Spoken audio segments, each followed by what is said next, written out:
Hello दोस्तों, मैं आपको अपने YouTube चैनल PK स्टडी वे पे स्वागत करता हूं। आज हम टेंस के बारे में जानते हैं, जो इंग्लिश का जो बेस है, यानी कि टेंस के बिना मेरा इंग्लिश अधूरा है। चलो देखते हैं हम लोग टेंस क्या होता है। पहले हम लिखते हैं टेंस। देखो, हमने पहले ऊपर में टेंस का हेडिंग डाल दिया है। तो टेंस जो यानी कि टेंस का हिंदी होता है काल, यानी कि समय, यानी इसको दूसरे शब्दों में हम लोग अवधि भी बोलते हैं। बोले कि टेंस हमारे दैनिक जीवन में क्या काम है। जैसे कि हम लोग कोई भी काम करते हैं उसकी समय पर करते हैं, या तो हम लोग उसको कर चुके हैं या तो हम उसको करेंगे। इसी की यही हमको टेंस बताता है। चलो टेंस थोड़ा ठीक से लिख देते हैं। टेंस हो गया। और टेंस का बेसिकली 3 पार्ट है इनका, जो उसको भी हम लोग जान लेते हैं। एक नंबर में इनका जैसे कि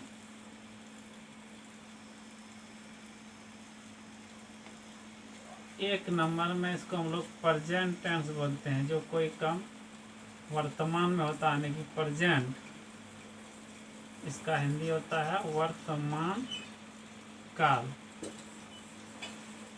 दूसरा नंबर पे आता है पास्ट टेंस।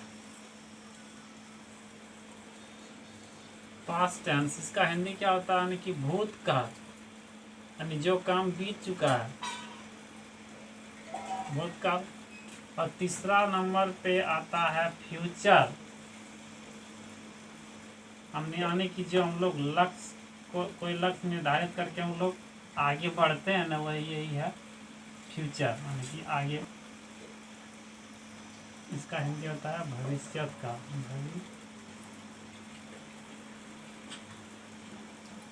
भविष्य काल हो गया। अब सभी टेंसेस के 4 भेद होते हैं। प्रेजेंट का 4 भेद है, यानी कि सिंपल प्रेजेंट टेंस, या इसको प्रेजेंट इंडेफिनिट भी बोलते हैं। दूसरा नंबर पे है कि present continuous, present perfect, present perfect continuous, यानी कि इनका भी 4 हो गया। और इनका भी 4 है, जैसे कि simple past tense, past continuous tense, past perfect tense, past perfect continuous tense. उसी तरह से फ्यूचर का भी 4 भेद है, जैसे कि हम लोग इनको फ्यूचर इंडेफिनिट बोलते हैं। जैसे कि बोले कि आप इनका बोले कि सिंपल पास्ट, सिंपल फ्यूचर, और इनको सिंपल पास्ट, और इनको सिंपल फ्यूचर क्यों नहीं बोले, यानी कि फ्यूचर का काम कोई निश्चित नहीं है कि वो होगा कि नहीं होगा, इसलिए उसको इंडेफिनिट में रखते हैं। इसको हम लोग इंडेफिनिट, फ्यूचर इंडेफिनिट टेंस बोलेंगे एक नंबर। दूसरा नंबर में future continuous tense, future perfect continuous tense, और 3 नंबर वाला हम 4 नंबर में बोल देते हैं फ्यूचर परफेक्ट टेंस। चलो इसको हम लोग अब हम टेंस के सभी प्रकार के सभी भेदों को बारीकी से हम लोग पढ़ते हैं। हमने अभी क्या पढ़ा कि टेंस, यानी कि टेंस को पहले हम लोग 3 पार्ट में बांटे। एक नंबर में क्या था, प्रेजेंट टेंस, जिसको हम लोग वर्तमान काल बोलेंगे। दूसरा नंबर में क्या था, पास्ट, यानी कि भूतकाल। और तीसरा नंबर में था फ्यूचर। अब इन्हीं 3 टेंसेस को हम लोग बारीकी से पढ़ेंगे। यानी कि पहले हम लोग ले लेते हैं present tense, PRESENT, present tense, यानी कि इसको हम लोग हिंदी में क्या बोलते हैं, वर्तमान काल। इसका अब 4 भेद है, मतलब ओवरऑल जो 3 टेंसेस है ना, इनके सभी टेंसेस के 4 भेद होते हैं। इसलिए हम लोग पहले इसको प्रेजेंट टेंस को हम लोग जानते हैं कि इनका क्या क्या भेद है। एक नंबर में इसको हम लोग बोल देंगे simple present.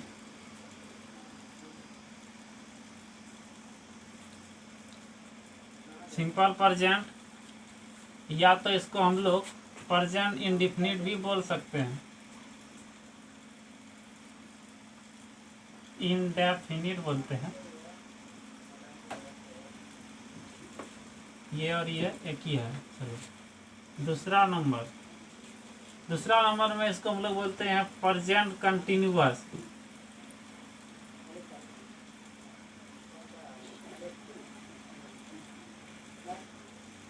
Present continuous, continuous का मतलब जो काम हमें लगातार जारी है। चलो तीसरा नंबर पे हम लोग देखते हैं present perfect tense.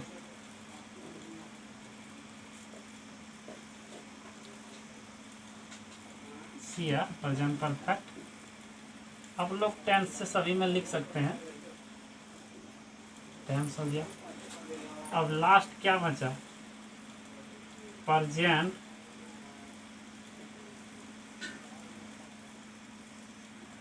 Perfect continuous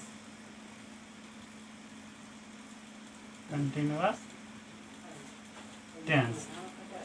इसी प्रकार जैसे हम लोग प्रेजेंट टेंस का 4 भेद पढ़े ना, एक नंबर में सिंपल प्रेजेंट टेंस या तो प्रेजेंट इंडेफिनिट टेंस भी आपको इसको बोल सकते हैं। उसके बाद दूसरा नंबर में क्या पढ़े, प्रेजेंट कंटिन्यूअस, मतलब प्रेजेंट जो वर्तमान में कोई काम जारी है उसको हम लोग प्रेजेंट कंटिन्यूअस टेंस बोलेंगे। और उसके बाद ये क्या, प्रेजेंट परफेक्ट, यानी कि जो पूर्ण वर्तमान काल, यानी कि जो काम पूरा हो चुका है, जैसे कि हम लोग बोलते हैं ना कि हम लोग खा चुके हैं। उसके बाद ये प्रेजेंट परफेक्ट कंटिन्यूअस, मैंने ई भी पूर्ण है, यानी कि हेतु इसको बोलते हैं, यानी कि ये अभी पूरा नहीं हुआ, अभी सदियों से चल रहा है और आगे कब तक चलेगा ये किसी को पता नहीं है। चलो ये हो गया। अब हम लोग प्रेजेंट के पढ़ लिए। अब हम लोग पास्ट का भी यही 4 भेद होता है, इसको हम लोग बाद में जानते हैं। फ्यूचर का भी होता है, बाद में जानते हैं इसको। अब हम लोग सिंपल प्रेजेंट को हम लोग अब डिफाइन करेंगे, इसका आइडेंटिफिकेशन करेंगे, कैसे इसको पहचानते हैं और कैसे इसको करते हैं।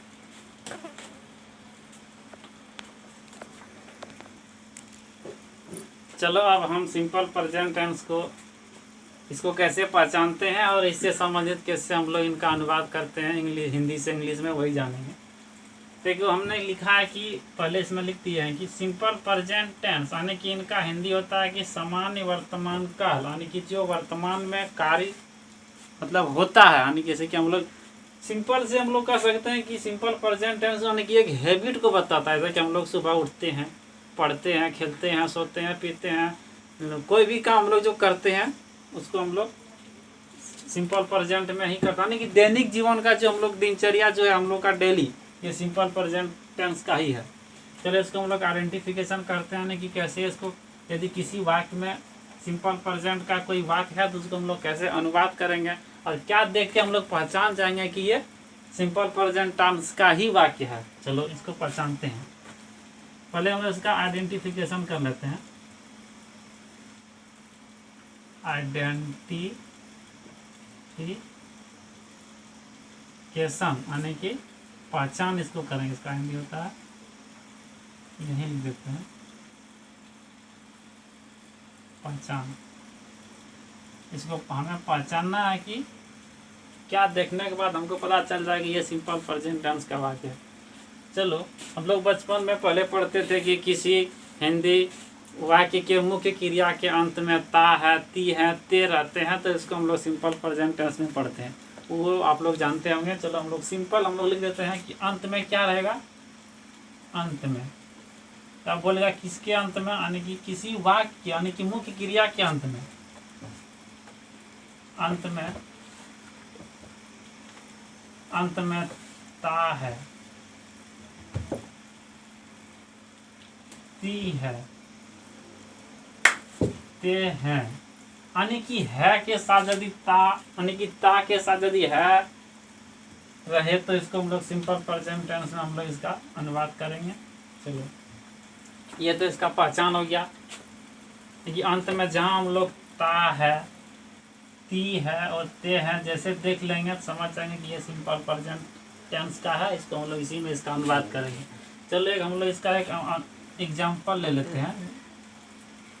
जैसे कि मैं क्रिकेट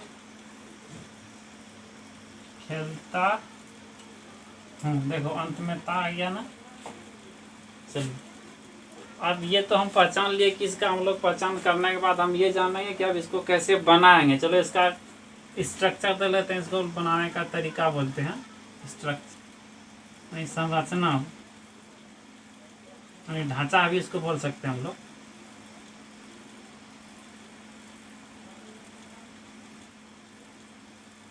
बनाने का नियम या तो तरीका, आप लोग कुछ बोल सकते हैं। नियम देखते हैं कि कैसे इसका हम लोग अनुवाद करेंगे। इसका सिंपल सा तरीका है कि सब्जेक्ट यानी कि SUB लिख देते हैं इसको। सब्जेक्ट के बाद V1 लिखेंगे, वर्ब का जो पहला रूप, उसके बाद V5, मतलब V1 नहीं तो V5, उसके बाद ऑब्जेक्ट है, उसके बाद कॉम्प्लीमेंट्री ऑब्जेक्ट, जो बचा जो भी रहेगा उसको लिख देना है। चलो इसको हम लोग एक बॉक्स के अंदर कर देते हैं। ये हो गया। एक एग्जाम्पल हमने ऊपर में लिखा था कि मैं क्रिकेट खेलता हूँ। देखो, ये किसी को दिक्कत होगा कि सर सब्जेक्ट किसको बोलेंगे, इसका एक अलग से वीडियो हमने बना देंगे कि मतलब सब्जेक्ट किसको बोलेंगे, वर्ब किसको बोलेंगे और ऑब्जेक्ट किसको बोलते हैं। चलो अभी सिंपल से आप लोग बचपन में पढ़े होंगे कि ये जो कोई भी वाक्य में जो काम करता है उसको हम लोग सब्जेक्ट बोलते हैं।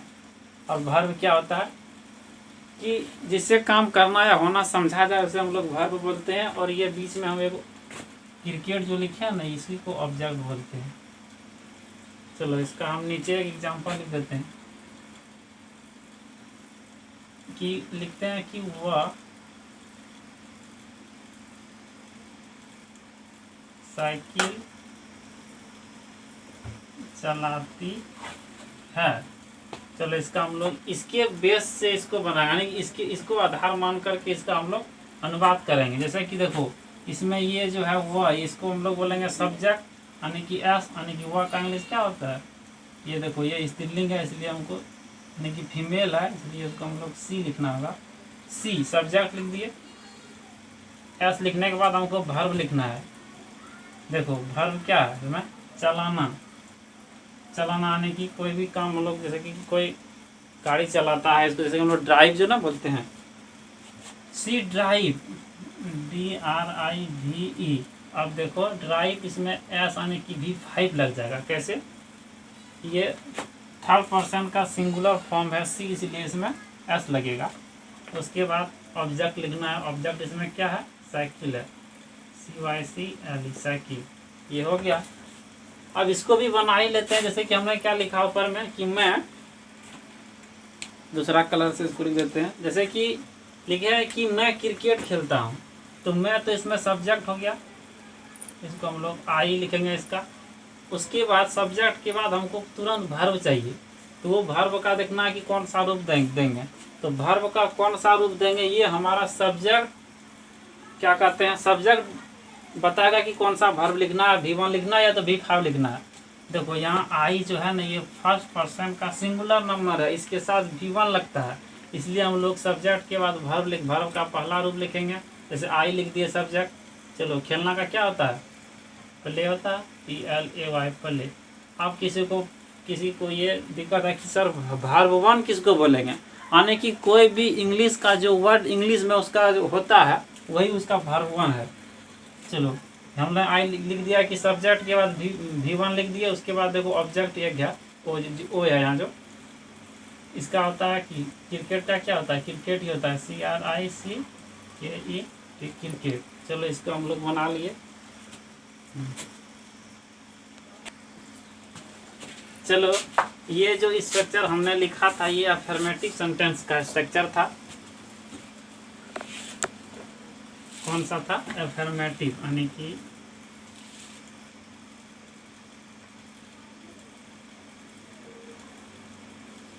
अफर्मेटिव सेंटेंस था ये, यानी कि इसको हम लोग सकारात्मक वाक्य बोलते हैं। अब ये अफर्मेटिव कंप्लीट हो गया। अब नेगेटिव पर चलते हैं। अब इनके हम, यानी कि सिंपल प्रेजेंट के अफर्मेटिव सेंटेंस को हम लोग जान गए, इसको कैसे बनाते हैं, इनका स्ट्रक्चर भी हमने कंप्लीट कर दिया। अब देखते हैं इनका नेगेटिव पार्ट को। नेगेटिव पार्ट को हम लोग कैसे बनाते हैं, इनका देखते हैं। नेगेटिव सेंटेंस यानी कि नकारात्मक, नकार में आकर भी देते हैं। चलो सकारात्मक वाक्य इनको बोलते हैं, यानी कि नहीं वाला इसमें पार्ट आएगा। चलो हम लोग इसका स्ट्रक्चर देख लेते हैं।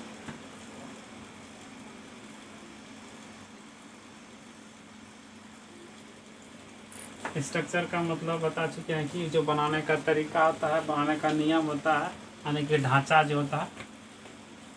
इसको देखते हैं कि इसको हम लोग सब्जेक्ट लिखने के बाद इसका मतलब सब्जेक्ट बता दिए हैं। सब्जेक्ट के बाद हम लोग डू या तो हम लोग डज का प्रयोग करेंगे, उस नॉट भी आएगा, हमेशा नहीं जो नेगेटिव पार्ट बनाएगा।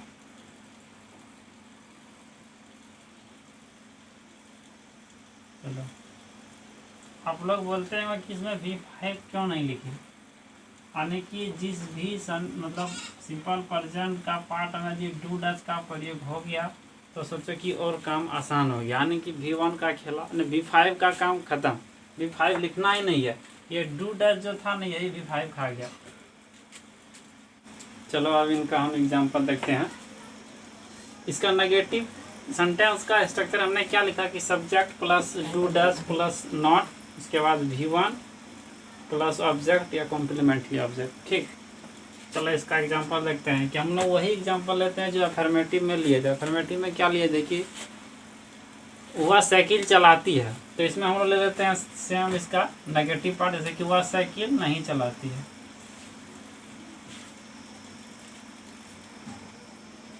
वह साइकिल नहीं चलाती है। इसमें इन खत्म हो गया, दूसरा मार्कर।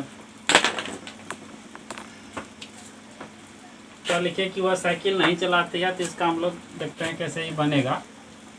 हम लोग वह यानी कि इसमें सब्जेक्ट क्या है, वह है, तो इसको हम लोग लिख देंगे। वह का इंग्लिश क्या होगा, होता है ही सी दोनों। देखना है कि यहाँ थी है कि था है, ता है कि ती है। इसमें ती है इसलिए सी लिखे। उसके बाद ती के साथ यानी कि जहाँ थर्ड पर्सन सिंगुलर नंबर जहाँ जहाँ आएगा वहाँ V5 लगता है, और यहाँ नेगेटिव पार्ट है इसलिए इसमें हम लोग V5 के जगह डज का प्रयोग करेंगे। सी डज नॉट, ये हेल्पिंग वर्ब है। सी डज नॉट ड्राइव, चलाना का इंग्लिश क्या होता है, यानी कि देखो सब्जेक्ट भी हमने लिख दिया, डू डज का काम जो था, जो मतलब डू या तो डज दोनों में जो लिखना था वो लिख दिए, नॉट भी लिख दिए। अब मेरा काम है वर्ब लिखना। वर्ब इसमें क्या है, चलाना, तो इसका आ जाएगा ड्राइव, DRIV, ड्राइव। उसके बाद क्या चला रहा है, तो साइकिल, तो CYCLE, साइकिल हो गया। ठीक, ये नेगेटिव पार्ट खत्म हो गया। अब इनका हम लोग इंटरोगेटिव पढ़ते हैं। ठीक है, चलो हम इनका अफर्मेटिव पढ़ने के बाद नेगेटिव पार्ट को भी पढ़ लिया। अब देखते हैं इंटरोगेटिव यानी कि क्या वाला पढ़ेंगे, यानी कि प्रश्नवाचक वाला। इसको हम लोग बोल देंगे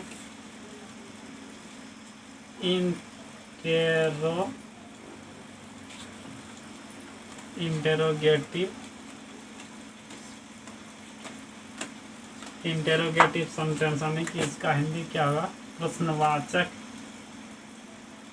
प्रश्नात्मक वाक्य।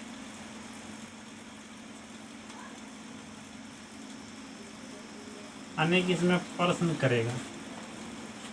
चलो इसका स्ट्रक्चर देखते हैं।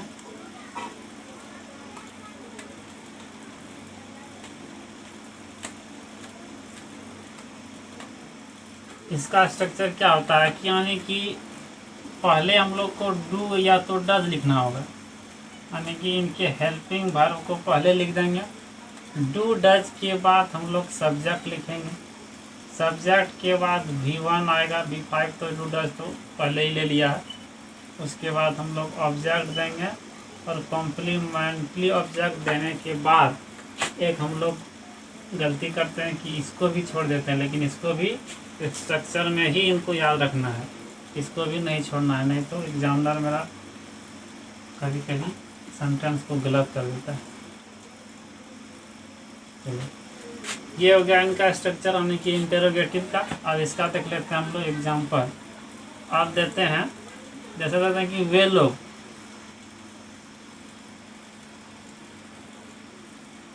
क्या वाला पार्ट छूट गया।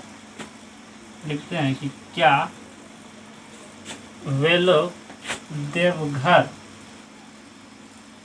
में रहते हैं। चलो इनको हम लोग बनाते हैं। देखो इसमें सब्जेक्ट पहले देखना है कि क्या है, यानी कि वे लोग क्या है कि यानी कि ये थर्ड पर्सन का ये प्लूरल नंबर है, यानी कि इसका इंग्लिश क्या होगा, इनका होगा दे। यदि किन्हीं को दिक्कत होता है कि इसमें डू आएगा तो या डज आएगा, तो पहले हम लोग इनका इंग्लिश लिख लेने का प्रयास करेंगे। यानी कि दे है, ये क्या है कि थर्ड पर्सन का प्लूरल नंबर है, इसके साथ क्या आएगा, डू आएगा। बस यहाँ लिख देना है डू, ठीक। उसके बाद लिखने के बाद देखो सब्जेक्ट लिख दिए, डू डज दोनों में से जो इनके अकॉर्डिंग आया उसको लिख दिए। उसके बाद लिखना है कि क्या लिखना है, लिखना है वर्ब, यानी कि क्रिया, यानी कि रहना क्रिया है। तो रहना इंग्लिश क्या होता है, LIV, लिव मैंने रहना। और ये ऑब्जेक्ट में ये जो ओ है, कहीं कहीं किसी वाक्य में इनको ख़त्म कर दिया जाता है कि इनको नहीं लिखा जाता है। हम लोग बेसिकली ध्यान देंगे कि इनका यदि ट्रांसलेट करते समय हम लोग ऑब्जेक्ट को नहीं देखेंगे, इसको झाँप देंगे। जैसे कि इसको झाँपने के बाद क्या होता है कि क्या वे लोग रहते हैं, तो उनका इंग्लिश में लिख देंगे कि डू दे लिव। उसके बाद इनका लिख देंगे इन, में ये प्रीपोजिशन है, इनका भी हम क्लास देंगे देवघर, DEOCHER, देवघर। चलो जब किसी भी कोई जगह का नाम, कोई आदमी का नाम जब भी लिखते हैं तो हम लोग पहला अक्षर उनका कैपिटल लिखते हैं। ये हो गया। अब देखते हैं हम लोग आगे इनको हम, ये तो हमने शुरू से सिंपल प्रेजेंट टेंस को हम लोग पहले अफर्मेटिव पढ़े, अफर्मेटिव के बाद नेगेटिव पढ़े, नेगेटिव के बाद इंटरोगेटिव पढ़े। और इनको बारीकी से सभी को अध्ययन कर लेना है जो हमने अभी बताया। उसके बाद इसको हम अभी सीरियल ढंग से भी इनका स्ट्रक्चर लिख देंगे। जैसे कि अफर्मेटिव का लिख देंगे, उसके बाद उसके नीचे हम जस्ट नेगेटिव का भी लिख देंगे और इंटरोगेटिव का लिख देंगे। और कम से कम 10 वाक्य हमें यहाँ देंगे बनाने के लिए। आप लोगों को अगले क्लास में उसे लेकर ही आना है और बनाना है। हम इसमें सिंपल प्रेजेंट का जो हमने अभी पूरा बताया, इनको हम लोग शॉर्ट में थोड़ा सा कम, मतलब से कोई नोट होता है ना, उस तरह नोट हिसाब से इनको लिख लेंगे और इसको हमेशा याद रखने का प्रयास करेंगे। चलो जिससे इस तरह का हमने इसलिए लिखा कि थोड़ा इधर जगह कम था, इसलिए हम लोग सिंपल से लिखते हैं। पहले हम लोग क्या पढ़े थे, अफर्मेटिव पढ़े ना।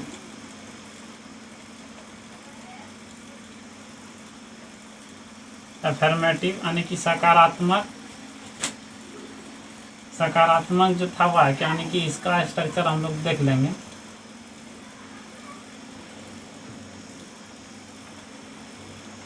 उसके बाद हम लोग देख लेंगे निगेटिव का भी।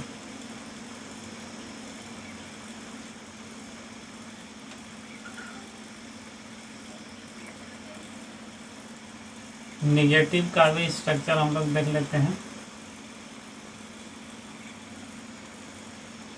उसके बाद हम लोग इंटरोगेटिव का भी देख लेते हैं।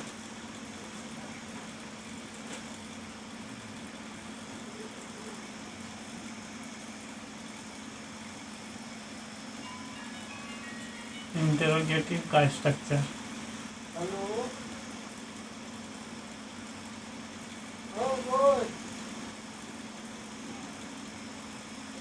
देखो, इसका स्ट्रक्चर हम लोग लिखते हैं कि अफर्मेटिव यानी कि सकारात्मक वाक्य सब्जेक्ट प्लस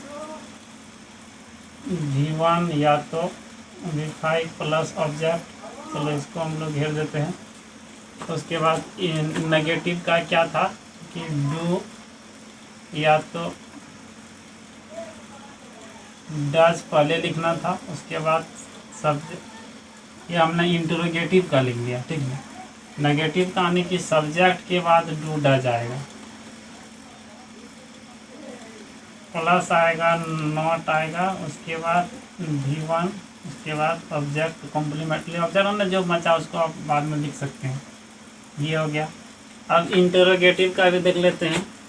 हमने इस तरह क्यों किया, हिंदी एक तरह से क्या कहते हैं, सीरियल रहेगा ताकि हमें याद रखने में कोई दिक्कत नहीं होगा, कोई परेशानी नहीं आएगी। चलो इंटरोगेटिव का भी देख लेते हैं कि पहले इसमें डू डज आएगा, डू या तो डज आएगा। उसके बाद सब्जेक्ट आएगा, उसके बाद वर्ब आएगा, उसके बाद ऑब्जेक्ट आएगा, उसके बाद प्रश्नवाचक चिन्ह आप लोग डाल सकते हैं।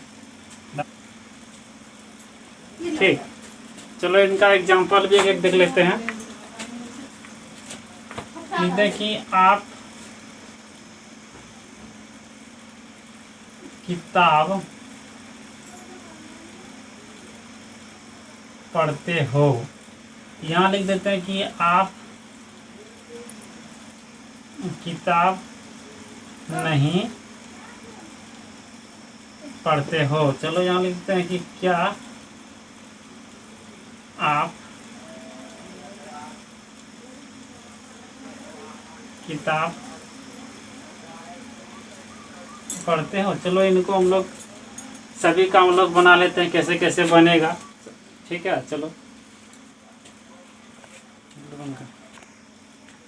इनका हम लोग बना के भी देख लेते हैं कि इसमें सब्जेक्ट है यू।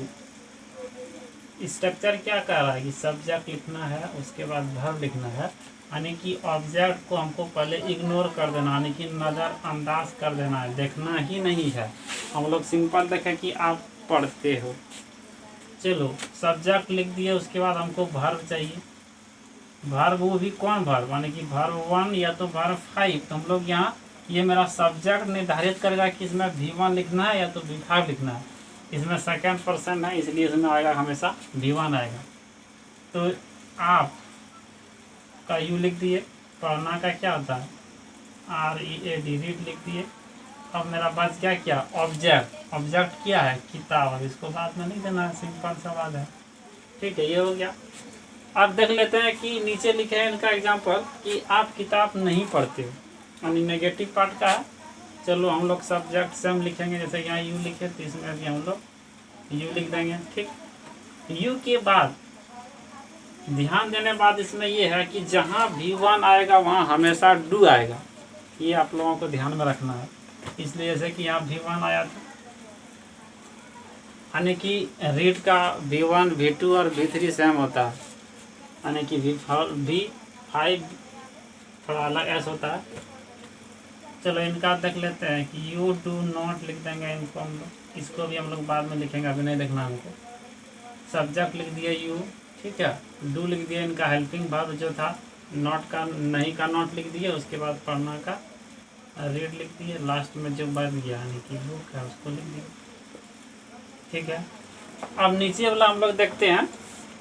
इंटेरोगेटिव पार्ट वाला क्या था कि इंटेरोगेटिव का स्ट्रक्चर है कि डू डज प्लस सब्जेक्ट, उसके बाद V1 है, उसके बाद ऑब्जेक्ट है, फिर प्रश्नवाचक चिन्ह है। ठीक, चलो इसको हम लोग देखते हैं क्या लिखे हैं एग्जाम्पल। थोड़ा राइटिंग स्किल थोड़ा नीचे लिखा गया, थोड़ा गड़बड़ है, पहचान लीजिएगा। ऐसे कि लिखे हैं कि क्या आप किताब पढ़ते हो। इसमें देखो क्या बोला पहले है, तो स्ट्रक्चर में डू बोला पहले है। चलो इसमें हम लोग इसके अकॉर्डिंग लगाएंगे। इसमें यू आएगा तो यहाँ डू आएगा। ठीक, उसके बाद सब्जेक्ट डू के लिखने के बाद हम लोग सब्जेक्ट लिख दिए, उसके बाद वर्ब लिखना है। वर्ब तो पढ़ना ही है, READ रीड हो गया। ठीक, उसके बाद हम लोग को ऑब्जेक्ट जो है उसको लिख देना, यानी किताब का बुक होता है ना, इसको हम लिख दिया, यानी कि प्रश्नवाचक चिन्ह देना है। ठीक है, चलो हम मतलब टेंस के पार्ट को हमने जाना। पहले क्या जाना कि टेंस के 3 भेद होता है। कौन कौन, तो प्रेजेंट, पास्ट और फ्यूचर। पहले हम लोग प्रेजेंट का हम लोग पढ़ने का स्टार्ट किए हैं, और उसमें से सिंपल प्रेजेंट टेंस को हम लोग पूरा आज पढ़ लिए। ठीक है, इन्हीं के साथ मैं वीडियो को समाप्त करता हूं। और कहते हैं ना कि सभी व्यक्ति सर्वगुण संपन्न नहीं होता है, इसलिए हम भी आज मेरा न्यू क्लास है, हम स्टार्ट किए हैं। और हम इंग्लिश ग्रामर के सभी पार्ट को बारी बारी से हम सभी को अध्ययन करा देंगे। और ये इंग्लिश का एक जड़ है, बिना ग्रामर के हम लोग कुछ नहीं कर सकते हैं, इंग्लिश में कुछ नहीं सीख पाएंगे। हम लोग टेंस पढ़े, टेंस के बाद narration, voice, subject, verb, agreement, article, जितनी पार्ट है सबको हम लोग बारीकी से जानेंगे।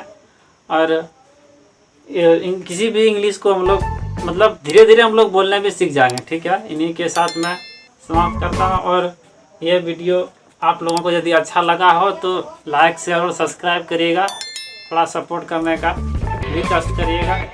ठीक है, धन्यवाद।